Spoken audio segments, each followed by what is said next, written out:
A good day to my brother Roger City. How are you today? You're good?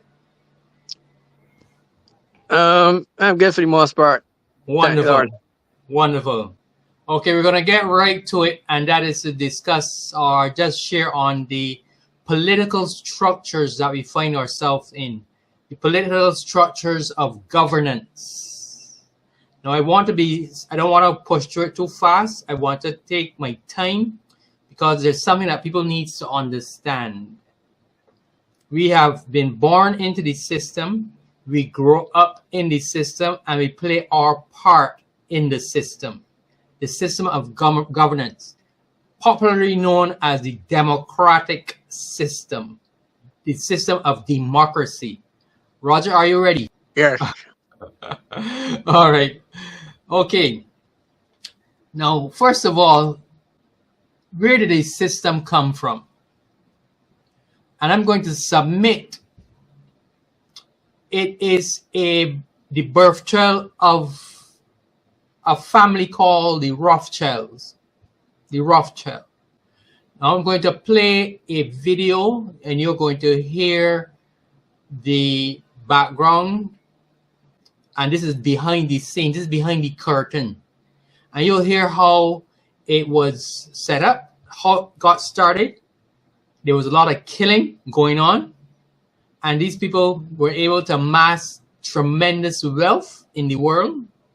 It's also they're also the birth of the World War I and World War II was a result of this group of people, this small family. And not just let me say a family, this evil, devious family or children of the devil that are in physical form. They were behind World War I and World War II, and they are still, you may hear, they're still functioning today. You may hear other names like the Illuminati and the 300 and so on. Is the whole crop of them.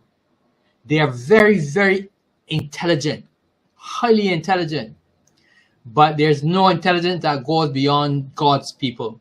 Because once you have the Holy Spirit will enlighten you and he will teach you as he has done with us. So going forward now, we're going to look at the actual political process that we are exposed to. And by the way, we had some voting in Barbados, elections. Yeah, that thing.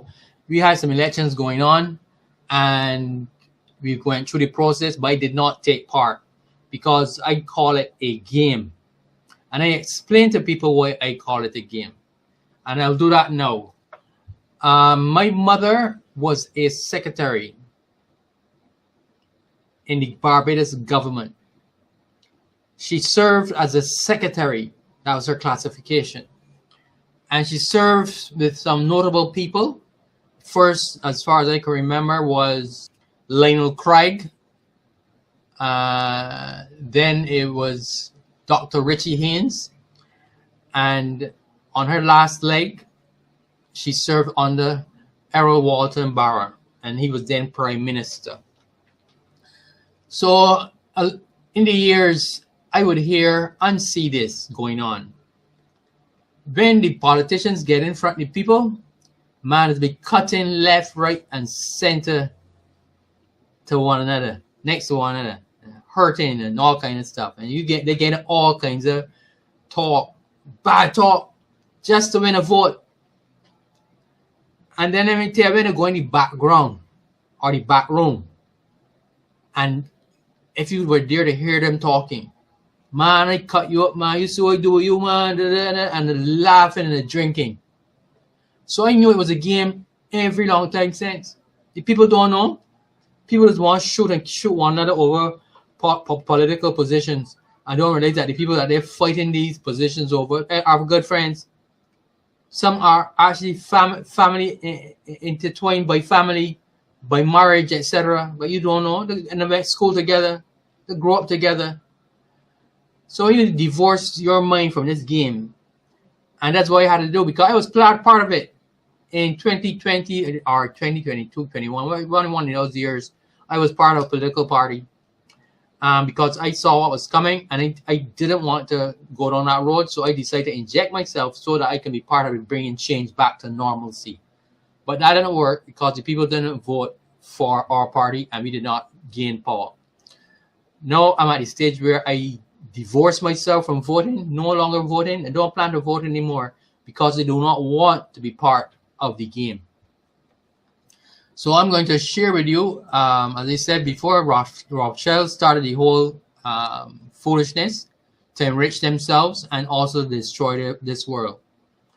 And we're going to go into that video. Thanks for tuning into another episode of Nuggets News. Today we've got an amazing guest on, Chuck Swindoll Jr. So his series on the God Eaters, the Khazarian Mafia, and who really runs the world blew my mind. So it's a 5-part series. I think there's only 2 of them allowed on YouTube, but the rest are on Rumble and Odyssey and other platforms, guys. But Chuck, welcome to the channel. That was such an amazing 5-part series, and we're going to be diving into who really runs the world and the history behind it all and how we got here today. So yeah, great stuff. Thank you very much, Alex. I'm honored to be here. Happy to be a part, man. Absolutely. So for those people that haven't followed you at all, do you want to give them maybe a bit of your journey and your awakening to what's really going on all around us? Yeah, quite a story, long history. I was deeply embedded in religion for 40 years, and part of my whole awakening from religion involved also discovering who really runs the world. It was very organic for me. My awakening was very organic. It was a long process, probably started... Let's see, I'm 55 now. About when I was 40 years old, 45, right around in there, I was late waking up to all this stuff. But the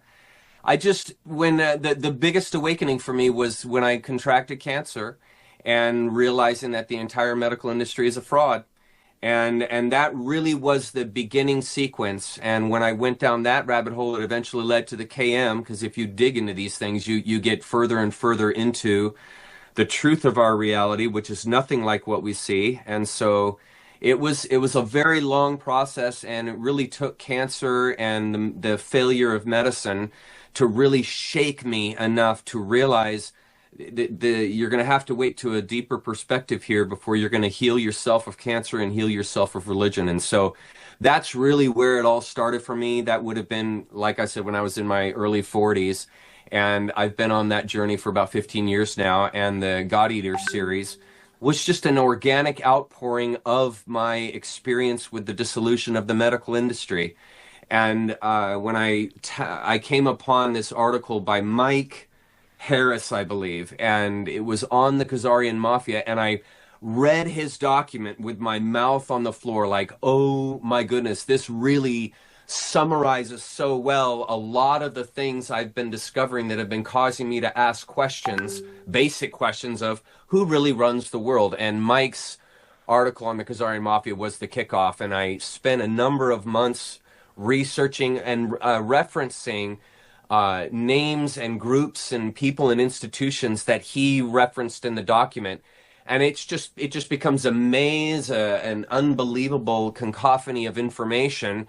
And it really boiled all down to, really at the end of the day, it boils down to the Khazarian Mafia. And they really are the ones who have taken hold of the entire planet and turned the planet into a human farm. And so it's been quite a journey, but I've appreciated that it's been organic and that it's taken a while.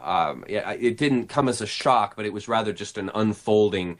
And so I didn't go too crazy when I found all this stuff out. So, well, yeah, interesting that your journey started with health, and I completely agree. As an ex-pharmacist that's now trying to educate people about all this type of stuff, and we're going to do a follow-up episode completely about health and detoxing and all that. But today we're going to focus on who runs the world, and maybe before we dive deep into who the Khazarian Mafia are and how they got into power, let's maybe start for who runs the world now and the more familiar terms that people have heard and how they've kind of the 3 pillars of maybe banking, military and religion. Do you want to maybe start there for people that maybe aren't real deep down the rabbit hole?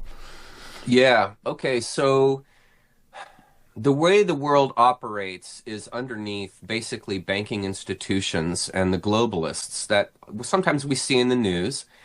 And these individuals, their power goes back a long, long way. They didn't just come into power recently. This goes back hundreds, even thousands of years, their history. And they remained secretive for a very long time, which allowed them to basically capture the leading institutions, the institutions that were driving the culture. So Babylonia, Egypt, Judaism, all of these major cultural individuals and groups that are the foundational undergirding of all the organized systems that run the world. And so these globalists, these internationalists that are worth, so much money become not only very knowledgeable in what they're doing, but they are extremely wealthy. So they surround themselves with protection and lies, which keeps people from being able to identify that they are actually the ones that are running the world, but they're the puppet masters. They're the people that are behind the government officials that we see every day, the governors and the mayors and the people that are in the trenches with all of us running the society. This globalist group is like a hidden shadow that are behind those individuals that are right up front in the camera that you see so often every day in the news. And in fact, this group, these globalists, own the news networks. And so the news that the news networks covers is actually controlled and narrated by this shadow institution that at the same time is running the governmental institutions and the governors and senators and so forth that are making the laws and putting into place all of the law and structure that forms the society. They are the lobbyists that are putting money into those gentlemen so that they will carry out their own, the controlling factor's agenda, because these globalists are organized. And maybe some of you possibly have heard of a group called the Illuminati, maybe. That's become more popular over the last decade or so. And this is really that group's front. But who is actually a member of the Illuminati? Who actually composes this group? And that's when it gets more difficult because they work very hard to be hidden. They don't want to be known. They don't want to be rock stars. They don't want to be on the camera. They want to be completely unknown, because that's the best way they can stay hidden. So you never realize it's their agenda that the governors, mayors, lawyers, and so forth that are carrying out in front of us and making our laws every day. So that's a little bit of a picture of how they're in control, what they control, why they're in control, and so on and so forth. And that's kind of at the bottom of these layers as you begin to dig. Yeah, and I get, so people at home, the way I like to try and get people to think about this is, if you actually study history, as you said, you can go back hundreds or even thousands of years, humanity has never really been free. There's always been a ruling class, and there's always been some element of mind control, or as you did that video about egregores and belief systems, and this is what is real, and this is what to believe, and the idea of free thought. And then we can get into also how, toxins in the environment and people are just so distracted, and dopamine addictions now. People have actually almost lost that ability to critically think and problem solve, and their time poor. There's all these reasons why people can't figure out what's going on, but they feel that something isn't right.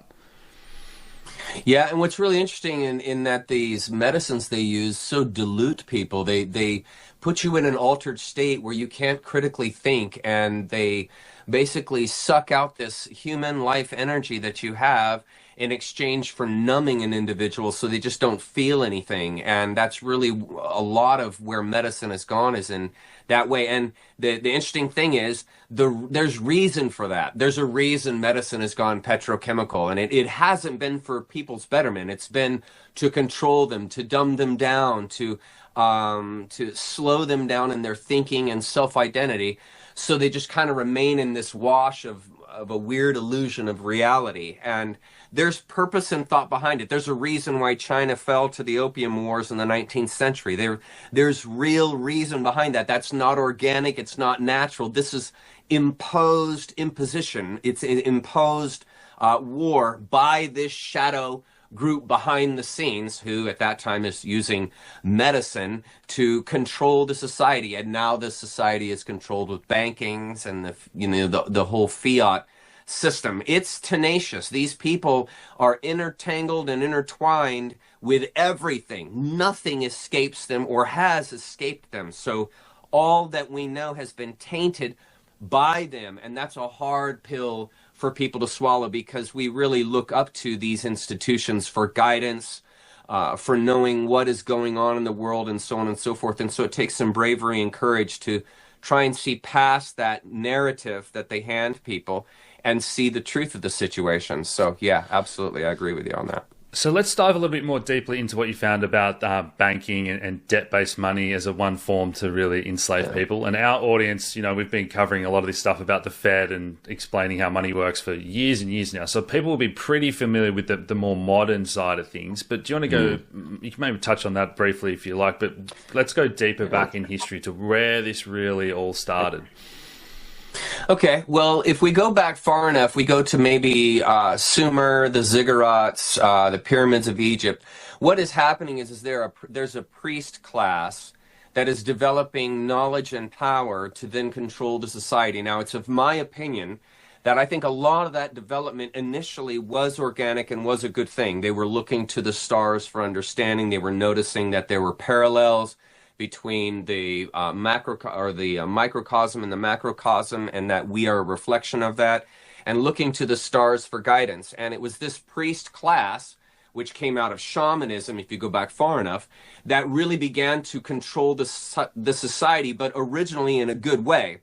It was originally to figure out when to sow the seeds, what was the proper time of year to do that, when was the proper time to harvest, when was the proper time to procreate, and all of these things were decided and controlled by this priest class, which most people don't realize also were the ones that anointed the king. And so you start to begin to see this incredible power, but it's not really up front. It's this undergirding power, and it's anointing the king. It's telling the society how to behave, but it's carrying these functions out through this priest class, this upper elite echelon class that naturally begins to develop as societies begin to develop, because those societies are needing some kind of leadership to guide thousands, tens of thousands, and even Babylon was in the hundreds of thousands of people. So these are very large groups of people. And so the controlling function really came out of the priest class and their knowledge of the heavens and being able to tell people how to behave appropriately on earth so that the society can survive, so that you have the grain over the winter, so that you are breeding at the right time, so that you have the best chance for the next generation of people to survive. And there's a real logic and order and rhythm to all of that, and it was the priest class that was over that. Well, eventually, that priest class became corrupted for what I think are around two reasons. The first one being they're realizing that they did have great power, that they really did carry the society in their hand. And there's a natural tendency in a lot of people to really relish that power and to want that power. And they love to control people and tell people what to do. And so there's a culling situation that begins to happen where you get more and more of these controlling type people begin to take over into this priest class, and it begins to corrupt. And then on top of that, you have the KM, who are, well, this is way, way back, but they are around 800 AD and a little bit before that. They're developing in Khazaria, and they are intertwined with the trade routes that come out of China, the Silk Road and so forth that opened in 0 BC. They were located physically on the planet in an area that was perpendicular or coincided with these trade routes. And these groups of people knew that there would be very wealthy merchants that would be carrying all of these silks, garments, and all of these products that they'd been making in the Far East, and they're bringing it into the developing West. And so they realized this Khazarian group in Khazaria realized that they can pilfer these groups. And what was really crazy about what happened was they began to bring these families that are traveling over the vast amounts of land. They began to capture these families, and then they would bring them in as friends. And this family group would walk in, and you would have these groups in Khazaria that are telling them, hey, we like you, we care about you, we want to help you, and maybe we can share some knowledge with each other, and so on and so forth. It was a very interesting way that they began to capture them, and they would bring these families in, and they would find out about their heritage, they'd find out about their trades, they would find out the people they were going to meet in the West, they would find out how and where and all the details of this traveling family. And then they would, I'm sorry to say this, but they would then murder this family, take all of their money, all this clothing, and then they would pose themselves as that family and go into the West pretending that they were this family that they killed. And they would meet, because they would know the letters that were written in exchange. They would know the names of the people they were going to meet. They would know the locations they were going to meet them, because there was a exchanging of information through these trade routes. And so they would go in and begin to form a relationship with these trading groups in the West. And they built an empire, pilfering these families that are coming through, and then using their contacts in the West to build their power in the West. And over hundreds and hundreds of years, they established relationships with the aristocracy. They established relationships with the governing authorities through the power that they were gaining through the pilfering of these materials and families that are passing through the silk trade. And this goes on for hundreds and hundreds of years, and Khazaria builds an empire off of the marauding of these families and their money and their trade. It's an incredible story. And so they have then, at that point, by about 1000 AD, 1200 AD, they've moved into the West, into Europe, and they're involved in the families that are running the societies at that time. And Freemasonry began to be developed, this whole secret society that would carry this knowledge that this group had accumulated over hundreds and thousands of years, pilfering this area of Khazaria. And so they took over at that point these aristocracies and these royal families that are running everything through blackmail. And they would, in a very similar way to what's happening now in society, they would blackmail these families to control the aristocracy, and then they began to breed into the royalty. And so you have this group of people that have nothing to do with the West, and they are now, through breeding, putting in their agents, putting in their own children into the realms of power of aristocracy that are basically building Rome, that are building the world, that are culture, that culture is beginning to form into society. And they're controlling it from this group. And so all through the Middle Ages, the plague, all that happened, that went on, the Crusades, and all of this that was going on in Europe at that time, they began to take over through religion, because the Vatican was a corrupted society that had been corrupted by the agents of Khazaria back in 325. And so this is what built the world. This is what built religion. All of society, religion, all of these groups that control the building of a society are controlled by this malicious group that has taken over with their own agenda, and their agenda is not for the betterment of the society, but to control the society and keep themselves in power. And that, honestly, Alex, has continued to this day. The whole building of the governments that we see, I mean, there hasn't been an organic war since Napoleon. They've controlled every single war, and they have used war to gain control over the society by operating both sides of the war. And so they are the, you see the left and right wing in America. Well, it's the same bird. You have two different wings, and they're posing as quote-unquote enemies or against each other, but they're actually controlled by the same group, this Khazarian mafia. And it has continued from the Middle Ages, their control and power, 1250, all the way now into modern society. And so it's really organized. It's not happenstance. There's a history to it, and you can follow it. And that's some of the stuff that I talk about in The God Eaters. Yeah, amazing. And maybe let's dive into some of the religion stuff next then as a good segue. But I think it's important for people to understand maybe the difference between spirituality, because I think part of the Great Awakening is people maybe realizing that, hey, consciousness and nature and all these things we haven't given much thought about all ties into spirituality, rather than some of maybe the new age spiritual stuff, which twists the term, or traditional religion. Because when you hear words like God, people automatically have certain assumptions.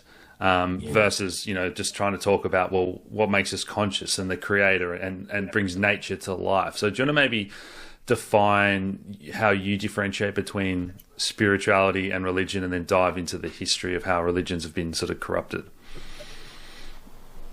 How I define spirituality and religion. Okay, so I see religion more as a controlling agency and spirituality. Now that you have seen the video, I'm going to discuss the political structure that we have in this thing called democracy. First, we have the candidates, and I call them unqualified. Then we have the hirer, the person that does the hiring, the people that does the hiring, and I call them unqualified as well. So you have two groups or two sets of people: the candidate, unqualified; the voter, the hirer, unqualified. Giving jobs or giving work to unqualified people to run a government. And the government is an organization that is to help support the running of the country. So you get at the social level where you try to build or keep people up on at the social level. But what happens now? This is the system. And this is why I say they're unqualified. When people appoint themselves or are put in a position to be given this power, they go and they speak well. And the people that vote for them, who decides that they should get the job, are the people who hear them and decided that this person sounds good. They make good points. They even make good points, but they sound good. And that's the primary stimulus for them getting the job. They speak well. Now, anybody getting a job in an organization must not only speak well, they must be able to perform well. So what happens in the appointing structure or the selecting of these people, what happens is that they're selected based on how they speak, not how they perform. This is a big failure, because what we see is that these speakers take positions of power and cannot perform, cannot handle the business of running a country. Far less, if you put them in a company, they can't do it either. Put them in an organization, they can't do it either. Now, this is not to say all are in the same position, but the majority, because some come to politics with a background of performance, and they do well, exceptionally well. But if you don't have that, the voter, the common voter, the common man, and I don't mean this to insult him, and by saying he's unqualified, but the common man does not look at how the performance is measured, how the performance, or what kind of performance the person is doing in work, a working environment, how the person deals with people in a working or business environment. They don't look at those things at all. All the unqualified voter looks at is how the person sounds. And not only that, this system is open to something called bribery. So these people get money and kickbacks to put their finger on the X or on the X, or make them X. It is not a system. At this point, I should not have to go any further, but I will. I have to. These people, when they get... Sorry to interrupt you, Trav. Yeah. I would say you have not only the politicians being qualified, right? You have voters also qualified. But the other thing that you have to watch out for is whether or not they are honest individuals. If they're looking out for their neighbor, because you have a lot of selfishness in both groups, in the politicians and with the supporters, the people who do the voting. So you're Right? saying dishonesty is a fact. There's a group of people who are dishonest, even though they're qualified, they're also dishonest. Yeah. And I agree with you. I agree with you. In every situation, most of the time, in most situations, you'll have a little of both. But in the actual system of democracy, the majority of people are unqualified. A small section will be qualified, but even if they are qualified, the system does not allow them to play a role that makes a difference. Because again, it comes down to not just how well you speak, but more importantly, how you perform, how you have performed in your own jobs, in your own life, with your people. And that added caveat that you just brought in, where is the honesty? So that's another thing we have that is vital to look for. Honesty is vital, totally vital. People that already have established themselves have a foundation, a base. They don't have to be running from here to there for a dollar. They already have money. So that is not a problem for them. Yeah, anything more you want to add before I go into go a little deeper as to what comes with these candidates? And I'm speaking from the majority point of view.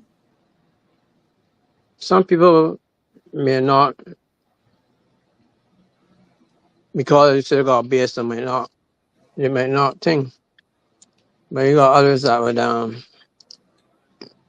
still be bought. Well, yeah. Yes, again, the system opens up to that. People can be bought, and we have seen that, and I believe that's what's happening in the United States. Given the Epstein files and the way how the politicians are behaving, showing cover up like never before.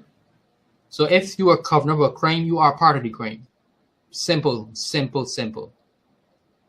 So we are seeing a lot of that, and that's why I'm speaking to it now.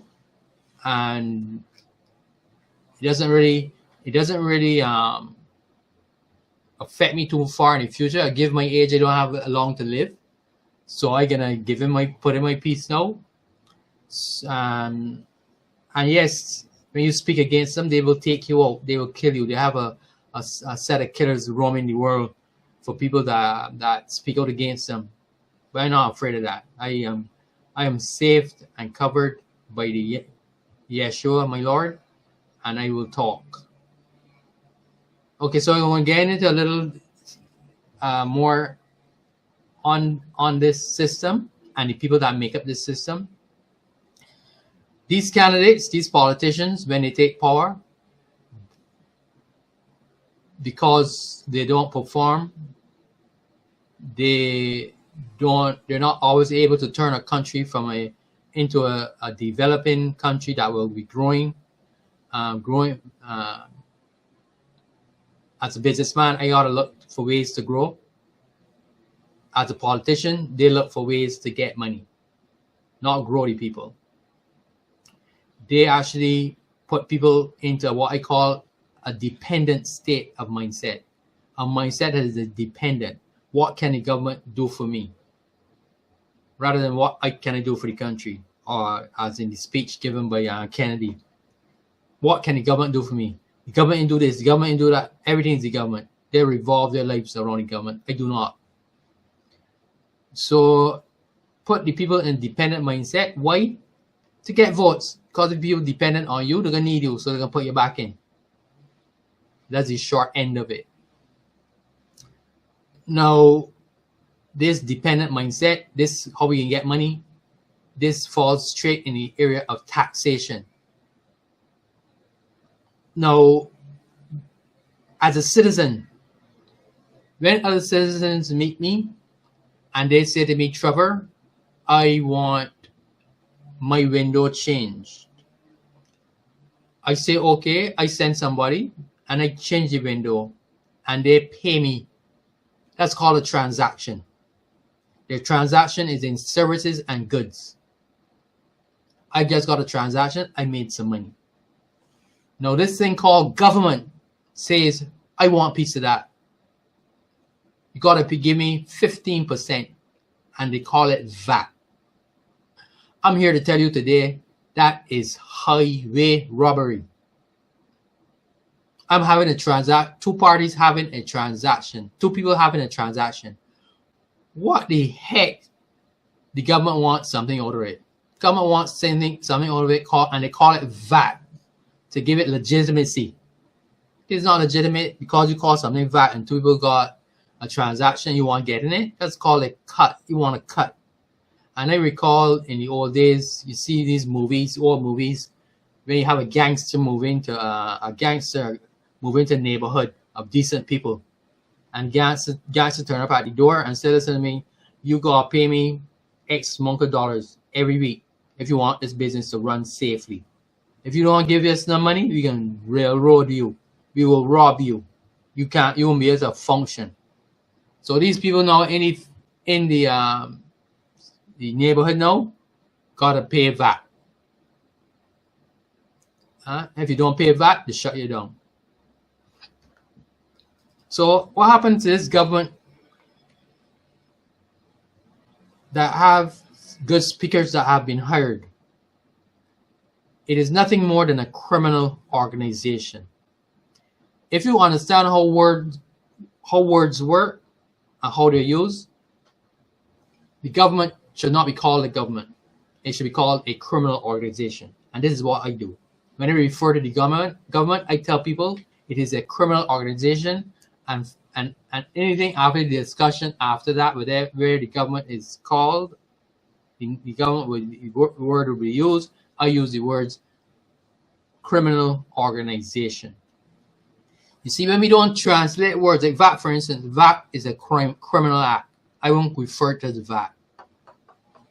That's a criminal taking a cut to run his own organization. And again, these great speakers, they go in with salaries that will make them thousandaires. But when they go into these criminal organization, they come out as millionaires. They come out very, very rich through the political system.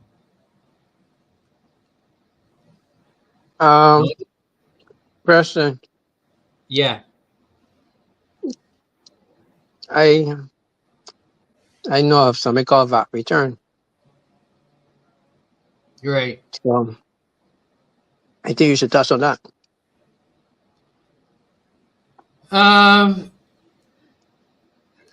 When you do your income taxes? No, every quarter, thing of file VAT returns. Companies file VAT returns.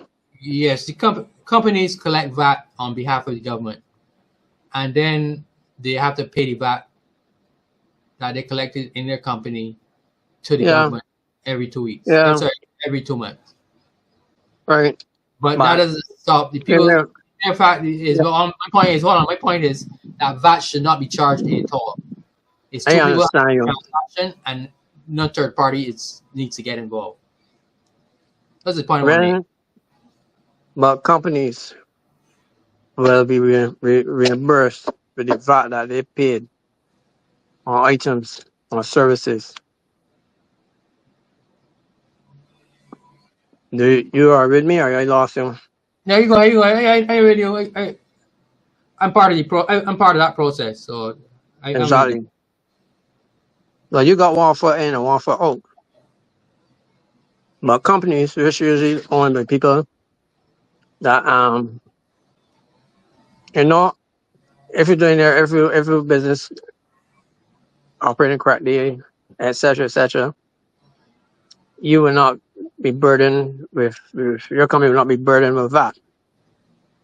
It's the people that are downstream, which don't own companies, working for working for someone, they will be the people that are burdened with that.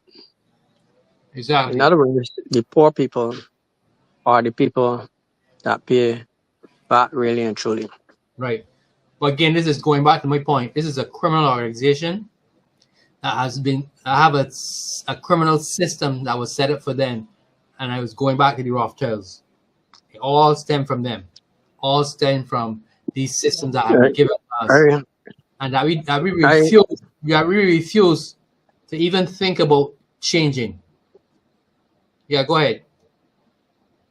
Yeah. So in essence, the point I'm trying to make to you, I can remember the first were pushing VAT and stuff, this new tax that we're going to, but Yeah. it wasn't being made. It was never said, "Oh, this is just for the poor people." That was never. It never heard out of their mouths. Yeah. But again, these people are criminals. It's a criminal organization run by criminals who speak well. Now, just one last one. I'll just bring people's attention to the thing called land tax. Now, you own the land, you know. You are involved in the transaction to buy the land from another owner. And this didn't happen before. The criminals decided that they will bring it in. And again, I use the word criminals because if you are part of a criminal organization and you are doing the practice that the criminal organization put you in, you are a criminal. And this is the perspective God looks at it from. That's how God looks at it. If you're doing something that's criminal, you are a criminal. Even though you are in ignorance, the judgment is going to be heavier if you are aware and you continue. If you're not aware, you'll still be judged.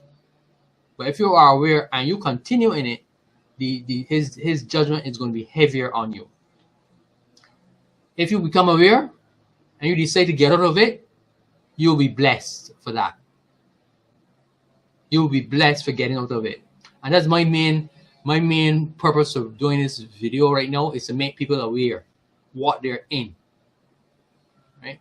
Getting back to the land tax, again, you buy the land from somebody, you own it, the government says you gotta pay tax, land tax. Again, this is criminal. If you're not able to pay those taxes, they will take the land from you. They'll take the property from you. That is criminal. Do you have a choice? No. And I'm gonna share a mime showing how the government turned up at this guy's door and told him, "We are government and we want half of your money." And the fellas at the door calling themselves government, armed with clubs. So you ain't got no choice but to agree. So again, and it can go on and on. So they've got something called death tax. If you do, you got to pay taxes. Somewhere, I think it's somewhere in the United States. I don't know how thing it is, but yeah, this is a criminal organization run by criminals and appointed by unqualified people. So, what's the solution? I'm going to share the solution. We need a system that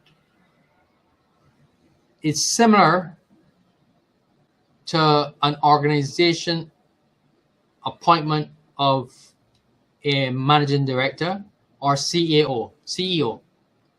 You have a board that is qualified who will do background checks to their candidates. They will look at the person's performance in his life or her life, and based on the person's performance and to some degree how well they present themselves or speak, they will determine if he or she gets the job. And if he fails, you don't have to wait on no election time or election period to get him out. The board has the authority to fire him or her if they do crap. And it works well. Organizations that do this, who have the skill to appoint the best people, are rewarded, and that person stays till they either retire or their performance levels go down. So I'm just talking about giving a solution. Will it change? In God I trust. And that's all I would say on that matter. So basically, Roger, I want to give to people a quick insight into the system, where it came from, who's in it, what they do. And I leave it to them, people that hear it, to decide. I have decided to get out of it. I'm no longer part of it. And what are your last words based on what we just discussed?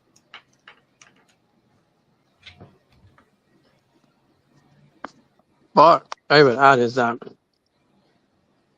in my opinion, once you could justify your voting, and you know you don't got to answer before the Lord, rather once you could justify not voting or voting, right? Because when you don't vote, it is still you're voting,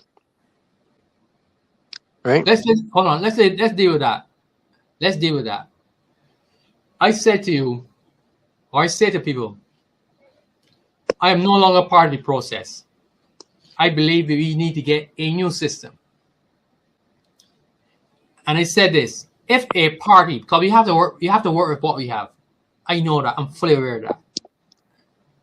If a new party say we need to change this system of democracy to get away from the criminal activities that we now see, something that we can bring accountability and transparency to, that working for everybody. I hear those two words, accountability and transparency. We don't get that.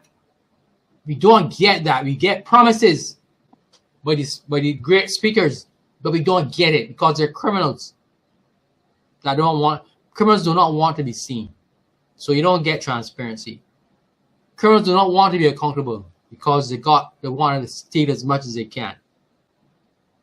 So yes, I will work with the system. If a party says to me, we're going to change the system, I will vote for them so that we can get the system changed into something that is righteous. Because what we have right now is total unrighteousness. Total unrighteousness. A lot of nice speakers, but total unrighteousness. So that is why I would vote, Roger. If the party say, we gonna as soon as we get in power, we're gonna look to change this system of power. I'll call it power appointments. Well, there are situations where you have the lesser two evils, right? And in those situations, I would think you have to get out there and vote. Good. So you vote. Hold on. You vote for a party that intends to keep the evil system. But you heard what he said, though? Huh? You heard what he said? The lesser of two evils. Yes, but you could have one party. One party believing in sacrificing babies and hold on. One second. Just one second. Yes, you vote for this person or this group of people because of the lesser of evil. They're the lesser of the evil. But when they're gone, the same system will rise up again and bring forth the same people that you got right now. That is a problem. So I'm looking at it from the long-term point of view, because my children are looking at it long-term. Yeah, but I'm looking at long-term position too, because that party that you vote for, that's a lesser evil. Chances are you will get greater success, moving in the direction that you're talking about, than the one that's sacrificing children. it takes another generation of the same old crop of people, the wicked vagabonds, with all the work that you put forward as a good organization or a good party of governance, gone to waste. Even in this system that we have here, Arrow Bar, Tom Adams to some degree pushed this country forward. Everything reset now. We down in the gutter. Everything reset now. I think his stand is now, at least in my lifetime, his stand is now to say no and say to people now, people that looking to set up parties under this structure, to include or think about or give word to, put in the fact of changing this democratic system to something that works for all the people. I give you the last word. I am not against what you